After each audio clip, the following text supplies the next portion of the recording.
नमस्ते दोस्तों, कैसे हैं आप लोग। Welcome back to my channel. दोस्तों, आज मैं बताने वाला हूं आपको एक नए तरीके का स्कैम जो आजकल चल रहा है। तो आप ये न्यूज़ कुछ देख सकते हैं कि 15,000 Indian lose 700 crore in Chinese scam. यहाँ पे रिव्यू स्कैम की बातें की गई हैं। तो सडनली एक हमारे फ्रेंड हैं, उनको अचानक से एक मैसेज आता है। जैसे अगर आप कोई वर्क अगर सर्च कर रहे हो तो आपको अचानक से कहीं से मैसेज आएगा कि आपको पार्ट टाइम जॉब चाहिए क्या। मैं आपको कुछ एक मैसेज की कटिंग दिखाता हूँ, किस तरीके से ये स्कैम वो करते हैं आपके साथ और किस तरीके से आपको उस स्कैम में फंसने के लिए आपको वो लालच देते हैं। तो इसकी शुरुआत होती है, सबसे पहले आपको एक मैसेज आएगा कि मैं किसी एक होटल या रेस्टोरेंट या किसी भी इस तरीके के नेटवर्क का प्रमोटर हूं और मैं चाहता हूं कि आप पार्ट टाइम जॉब करें और इनकम कमाएं। तो आप पूछोगे कैसे, तो वो फिर आपको एक रिव्यू करने के लिए एक होटल या किसी भी रेस्टोरेंट या किसी भी चीज का आपको, जैसे यहाँ पे एक नाम दिया गया कि आपको इसे रिव्यू करना है। आई डोंट नो कि ये इस होटल के द्वारा अपॉइंटेड है या नहीं, ये स्कैमर का अपनी चाल हो सकती है। बट ये आपको कुछ ऐसी ऐसी प्रॉपर्टीज के बारे में बताएंगे जिसे देख के आपको बिलीव नहीं होगा कि ये 5 स्टार पाने के लिए इस तरीके के काम करते होंगे। इस तरीके से वो सारे होटल्स करते होंगे। ये हो सकता है कि ये जो स्कैमर्स हैं ये अपनी स्टेबिलिटी दिखाने के लिए कि हाँ हम बड़े प्रमोटर्स हैं, इस तरीके से होटल का नाम गलत तरीके से यूज कर रहे हो। मैं इस बात को मान सकता हूं। अगर आपने इस तरीके से रेटिंग देके अगर स्क्रीनशॉट शेयर किया तो वो आपको बोलेंगे कि टेलीग्राम पे एक हमारे रिसेप्शनिस्ट हैं, उनको ज्वाइन करो। जैसे इस केस में कहा गया है कि ये इसका लिंक है, आप इसको ज्वाइन कीजिए। इसको ज्वाइन करने के बाद आप जो चैट का स्क्रीनशॉट है वो हमें दीजिए, कुछ कोड्स वगैरह दें। कुछ इस तरीके से आपको लगेगा कि ये लिटरली में एक जेन्युइन बिजनेस है। फिर आप क्या करोगे, आप ग्रुप है इसको ऐड कर लेती है। ये रिसेप्शनिस्ट खुद को बताती है। ये 1 वीक पुरानी स्क्रीनशॉट है, इसीलिए अब देखिए टेलीग्राम ने इसे स्कैम कर दिया है। तो पहले ये स्कैम नहीं लिखा हुआ था, अगर स्कैम लिखा हुआ आता तो लोग वैसे ही ज्वाइन नहीं करते। अब यहाँ पर आप शेयर करोगे और आप अपना स्क्रीनशॉट शेयर करोगे तो आपको ये पैसे भेजेंगे। एक्चुअल में आपसे यूपीआई आईडी लेके आपके पास पैसे भेजे जाएंगे। उसके बाद दोस्तों वो आपको किसी एक ग्रुप में ऐड करेंगे, जो ग्रुप ऑलमोस्ट 1 वीक के लिए होगा, उसके बाद वो हटा लेंगे। उसमें आपको 2-3 और रिव्यू करने के लिए देंगे, उसके भी आपको पैसे मिलेंगे। 4th या 5th में वो आपको बोलेंगे कि आपको एक अमाउंट डिपॉजिट करना है, जिसके बदले आपको ज्यादा पैसे मिलेंगे इमीडिएटली। से आपको 2,000 रुपए देने हैं, उधर से 2,800 रुपए मिलेंगे आपको इमीडिएटली। और कुछ कुछ लोग उसे करते हैं और एक्चुअली वो शेयर करते हैं कि ये देखो मैंने ये शेयर किया, 2,000 के मुझे 2,800 मिल गए या 2,000 के 3,000 रुपए मिल गए इमीडिएटली। आपको लगता है वाह कितना बढ़िया बात है, मुझे कुछ करना नहीं पड़ रहा है, सिर्फ रिव्यू करना पड़ रहा है और ये पैसे मैं भेजता हूँ और मुझे बढ़ के पैसे मिल जाते हैं। उसके बाद दोस्तों आपको, अगर आपने वो वाला टास्क मिस किया तो आपकी मान लेते हैं कि 100 रुपए अगर आपको एक रिव्यू के मिल रहे थे तो वो आपको घटा के 1 रुपए या 5 रुपए कर देंगे। तो आपको लगेगा कि बाकी सारे लोग कमा रहे हैं, वो भी तो कर रहे हैं, वो लोग बेवकूफ थोड़े ना है, तो मैं भी करता हूं। तो इस तरीके से जैसे ही आप 1-2 बार ये करोगे उसके बाद उनका अमाउंट बढ़ने लगेगा और वो 2,000 बढ़ के हो सकता है 10,000 हो जाए, 15,000 हो जाए, 20,000 हो जाए। और जिस दिन आपने वो 20,000 रुपए ट्रांसफर किए उसके बाद वो सारे पैसे समेट के खुद गायब हो जाएंगे और उसके बाद आपको इस तरीके से स्कैम लिखा हुआ मिलेगा। आप उन्हें कॉल नहीं कर सकते, सिर्फ व्हाट्सएप पे ही कर सकते हैं। तो ये तो है रिव्यू का स्कैम। 5 स्टार दो, पैसे लो और अपने पैसे गंवाओ। तो आई होप कि इस तरीके के जो स्कैम है अब इसमें आप लोग नहीं फंसेंगे। अब आते हैं आज की ये स्टोरी कहां से शुरू हुई। तो मुझे एक मैसेज आया था रिजर्व बैंक ऑफ इंडिया से। तो दोस्तों आपको भी मैसेज आता होगा, हमें जो भी एक मैसेज आया कि आप जो फॉरेक्स के लेन देन करें, मतलब फॉरेक्स मतलब से मान लीजिए आपको कहीं बाहर जाना है, आपको डॉलर परचेज करनी है, इंडिया से बाहर आप जाते हैं, आपको डॉलर परचेज करनी है। तो आप क्या करते हो, आप जाते हो किसी बैंक के पास, आप बोलते हो कि ये मेरे पैसे रख लो और इसके बदले मुझे डॉलर दे दो। इसी तरीके से कुछ अनअधिकृत मतलब अनऑथराइज्ड फॉरेक्स डीलर जो ऑनलाइन बैठे हुए हैं वो भी ये काम शुरू कर देते हैं। तो उससे कुछ जो फॉरेक्स डीलर है उसको ये पता चला कि ये सारे जो ऐप हैं, ये आप देख सकते हैं टाइम्स इकोनॉमिक्स टाइम्स का ये आर्टिकल है और इसमें ये सारे ऐप अनऑथराइज्ड हैं। जिसमें आप देख सकते जो बिग नेम है उसमें बिनोमो है, उसके बाद आपको FBS है, उसके बाद ऑक्टा एफएस है। ऑक्टा एफएस की तो बहुत सारी प्रचार आती थी आज से ऑलमोस्ट 6-7 महीने 1 साल पहले। उसके बाद ये सारी लिस्ट आपको यहाँ पे दिख रही, hot forex, IC market, IG, IQ option, octa FS में बोल रहा था, ओलंप ट्रेड, ये सारी इसके तो आपको सोशल मीडिया पे प्रचार दिख रहे होंगे बहुत ज़्यादा कि आप यहाँ पे इन्वेस्ट करें और यहाँ से आप सारा काम कर सकते हैं। तो इसको already reserve bank of India ने अनऑथराइज डिक्लेयर कर दिया है।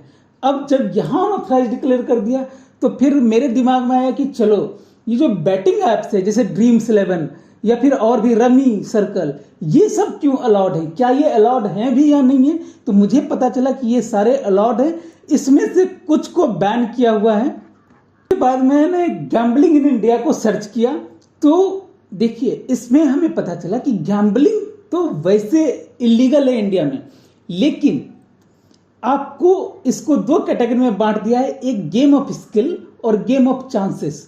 Game of chances is illegal, game of skill illegal नहीं है।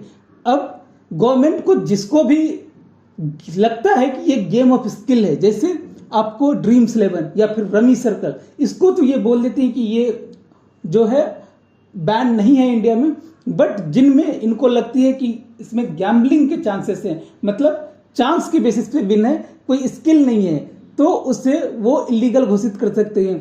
बट आपको पता है सबसे बड़ी गैम्बलिंग क्या है, वो है हॉर्स रेसिंग। हॉर्स रेसिंग अभी भी अलाउड है, और लॉटरी आपको पता है कि लॉटरी में भी तो स्किल तो है नहीं, वो तो चांसेस की, ये दोनों अलाउड है। तो जब मैं गैम्बलिंग सर्च कर रहा था, बैटिंग ऐप सर्च कर रहा था, तो फिर मुझे ये ध्यान आई कि गवर्नमेंट ऑफ इंडिया ने कुछ ऐप्स को बैन किया था पहले। वो कौन कौन से ऐप हैं उसकी लिस्ट आपको यहाँ पे देख सकते हैं। ये इंडिया टुडे का आर्टिकल है, इसमें आपको दिख सकता है ये कौन कौन से ऐप इन्होंने बैन किए। इसमें कुछ गेमिंग ऐप हैं, कुछ ट्रेडिंग के ऐप हैं, कुछ इस तरीके के नॉर्मल ब्राउजिंग करने वाले ऐप हैं। ये सारी चीज़ें मुझे यहाँ पे दिखी, और इसमें कुछ गेमिंग जो बैटिंग के ऐप हैं वो भी हैं।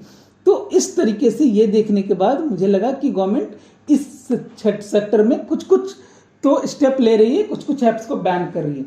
बट मेरा सवाल फिर से वहीं घूम फिर के आता है कि क्यों नहीं सारे ऐप को बैन किया जाए।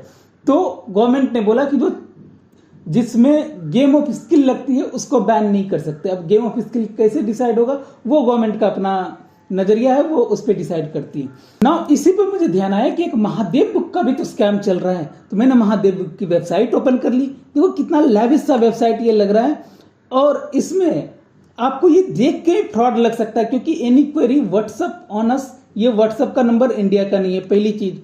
दूसरी चीज आप यहां देख सकते हैं कि we deal only on WhatsApp. अब ये काम कैसे करते होंगे, तो देखिए ये काम कैसे करते थे, ये प्रॉफिट शेयरिंग पे काम करते थे 30 और 70 के। तो कैसे होता है कि इन्होंने कई सारी बुक की हर एक जगह बिठा दी। अब वो गैम्बलिंग करवाते हैं, और वो गैम्बलिंग इसके थ्रू, इस वेबसाइट के थ्रू करवाते हैं। इस वेबसाइट के थ्रू करवाने पे देखिए इतने सारे स्पोर्ट्स, हर जगह बैटिंग यहाँ पे हो रही है 24/7। तो यहाँ पे ये करवाएंगे बैटिंग, और उसमें अपना प्रॉफिट का कट रख लेंगे। तो अब इसमें अब रणवीर कपूर को ईडी की नोटिस आई है, वो कहाँ से आई। तो देखिए जब ये महादेव बुक लॉन्च हुआ होगा तो इसकी सोशल मीडिया, आपको तो पता है हर चीज इंस्टाग्राम पे या फिर सोशल मीडिया पे बहुत ज्यादा प्रचार चलती है, और इसे कहाँ से हाईलाइट मिली, तो वो 200 करोड़ की शादी, वो अभी तक आप लोग सुन चुके होंगे। तो इसका मॉडस ऑपरेंडी वही सेम, जैसा अभी मैंने आपको रिव्यू वाला जो स्कैम दिखाया आपको लाइव, इसी तरीके से कि ये व्हाट्सएप पे आपको कॉल, ये मैसेज करके या फिर आप अपने अपने एजेंट के थ्रू आपको अप्रोच करके आपसे पैसे लगवाएंगे। आपको 2-4 बार प्रॉफिट भी देंगे, लेकिन जब आप बड़ा अमाउंट लगाओगे तो फिर आपका ब्लॉक हो गया। ये 5000 करोड़ का total scam as per ED है ये। और इसे कौन ऑन करता है, तो सौरभ चंद्रकर और रवि उप्पल, दोनों भिलाई छत्तीसगढ़ से हैं, और वहीं से इन्होंने ये स्कैम शुरू किया। और इसमें हो सकता है कि कुछ पाकिस्तानी कनेक्शन भी हो और हवाला का कनेक्शन हो। तो अब ये ईडी के रडार में क्यों आए, क्योंकि जब ये सौरभ चंद्रकर ने अपनी शादी करी, 250 करोड़ रुपए की शादी थी वो, जिसमें अपने सारे रिश्तेदारों को प्राइवेट जेट से बुलाया, कई सारे सेलिब्रिटीज को बुलाया वहां पे परफॉर्म करने के लिए। तो अब उन सारे सेलिब्रिटी को ईडी साहब ने बुलाया है कि आ जाओ। अब ये जो सेलिब्रिटी हैं ये इसमें कैसे फंसेंगे, तो देखिए सिंपल सी चीज है। आप सेलिब्रिटी, आपको क्या पता कि कौन अमीर है, क्या काम कर रहा है, क्या नहीं कर रहा है, यहां तक तो समझ में आती है। आपको नाचने के पैसे मिल रहे हैं, परफॉर्मेंस करने के पैसे मिल रहे हैं, आप गए वहां, आपने परफॉर्म किया, आप घर वापस आ गए। लेकिन पैसे अगर बोले कि आपको कैश में मिलेंगे, तो वहां पे आपका जो है अटेंशन होना चाहिए कि आप इतने पैसे, क्योंकि 1-2 रुपए में तो ये लोग परफॉर्म करते नहीं, करोड़ों में इनकी फी होती है, तो करोड़ों रुपए आप इन कैश नहीं ले सकते। तो वो जो कैश आपने लिया, इसके लिए ईडी बुला रही है कि आप आओ, मुझे जवाब दो कि आपने कैसे लिया और कहां से लिया। तो इस चक्कर में ये तो बहुत लंबा केस चलेगा, और जैसे जैसे इसमें आगे केस बढ़ेगी, वैसे वैसे कई सारी अरेस्ट या फिर कई सारे और लोगों को इसमें बुलाया जाएगा।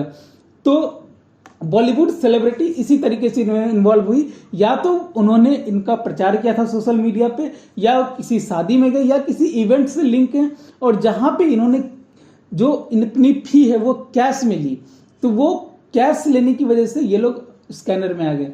तो आई होप कि कई सारे तरीके की फ्रॉड्स, स्कैम्स दुनिया में चलती रहती है। आपको अगर जल्दी अमीर होना है तो आपको अपनी नॉलेज, स्किल सुधारनी पड़ेगी।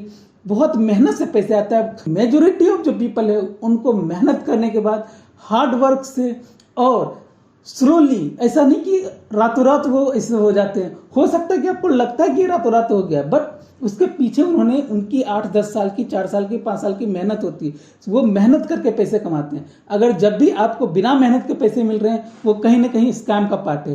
तो आपको सेफ रहने की जरूरत है। आज के लिए बस इतना ही। मिलते हैं फिर से आपसे एक नई वीडियो के साथ। तब तक के लिए मेरी signing off. Thank you so much.